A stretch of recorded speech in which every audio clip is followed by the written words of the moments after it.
Well, and Alexander, thanks so much for coming down to Has-Been today. Thank you. If you can let the folks at home and on the internet know, why are you running for Fortuna City Council? Well, I'm running for Fortuna City Council because I think that the council needs a little fire within the city in order to ask tough questions to solve some of the problems that we have in Fortuna today. And without burning the city hall down, what kind of fire are you looking to bring? Asking hard questions on the issues. Right now the perception is that the city manager is directing the council, and I feel that the council, given their position, should be directing the city manager and city staff to take care of the citizens and the citizen needs for Fortuna. Well, you anticipated one of my questions. How do you want to redress that balance, not just between the city manager and the council, but between the city manager and the public? Do you think there's more sunshine needed into the proceedings inside Fortuna City Hall? Absolutely. You know, one of the criticisms that I see coming from the citizenry is that there's not enough participation on the part of the citizens to come in and stand up for issues that they believe in.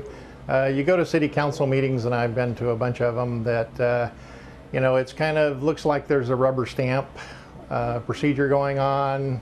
Even though I know the council members have addressed the issues, have reviewed the documentation, still there's not enough questions and answers. Specific one was the most recent purchase of approving the purchase of the Ed Tanfrani old Fortuna Ford property for the new police department and maintenance area for the city of Fortuna.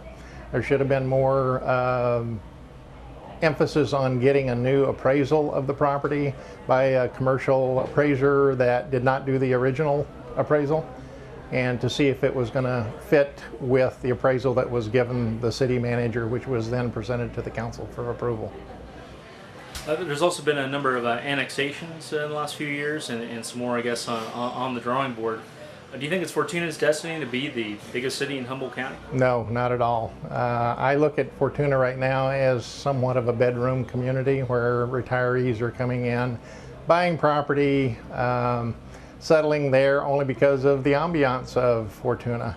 I think that growth is necessary for Fortuna to have the tax base in order to provide the services for Fortuna and keep it up to a standard that the citizens deserve. And there are several annexations on the books that are coming up. I have one in particular that I'm very interested in, but it will take a balance of the financial side as well as a master plan to develop those annexations if and when they are brought into the city. Of course, the master plan of the whole city is the general plan, being going through a pretty extensive update process.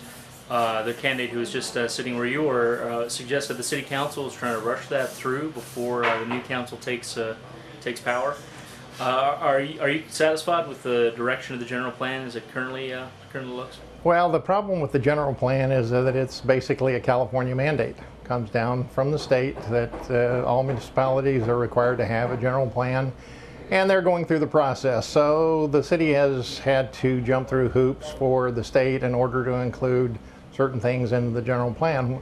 The way I feel about the general plan is a plan, and it has some flexibility in it. And as you go through your development of Fortuna in particular, you have the ability to go back and adjust some of those things in the general plan. The general plan has taken way too long to develop and get to this point of approval.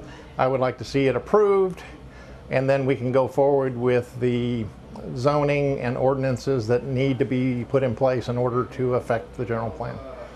And real quick on that whole water tank thing, do you think Fortuna has overbuilt its infrastructure, or do you think in the case of emergency, it's a good idea to have a 5 million gallon reserve like that one project provides? I've gone out and looked at each one of those infrastructures, and I see it that I would have gone about the projection of how to provide enough water for the city of Fortuna. I think there's plenty of capacity there.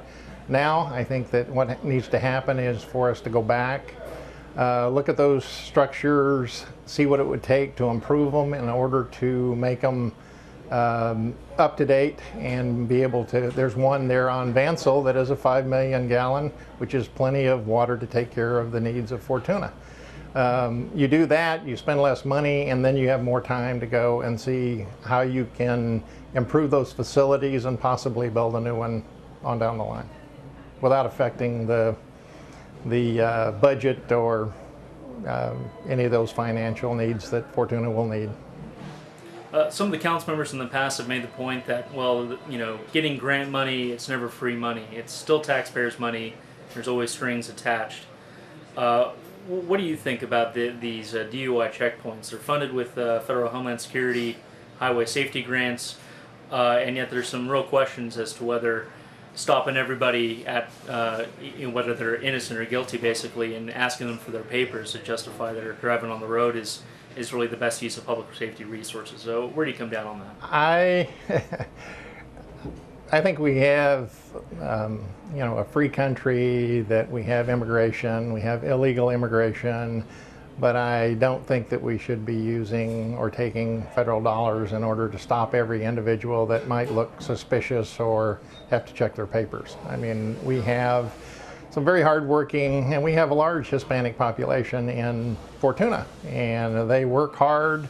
They're pretty low profile. I know a lot of them, and they have their kids and they're sending them to school, very productive in the community, and I just think that that would be somewhat of an inconvenience for all citizens. I was about to ask, it's about 20% of the population Hispanic, according to the most recent census figures I can dig up, and yet you don't really see them, certainly on the city council or even any of those city council meetings. Do you think more can be done to really bring them into the fold and make them included in the public process the city's undertaking? Yes, I think that more Hispanic citizens of Fortuna should get involved in the process. You know, I don't know what their reluctance is. I know as a member of the Chamber of Commerce board, we have tried desperately to try to get more Hispanic citizens into the chamber and become more involved in the business community and all that. One of the big facets about the Hispanic community is that they enjoy soccer. And you know, one of the things I see, because I live down Newburgh Road, you have Newburgh Park there, and they are the ones that utilize that facility a lot, because you see a sense of community, a sense of family, you know, and they enjoy that facility to the utmost that I can see. Mm-hmm.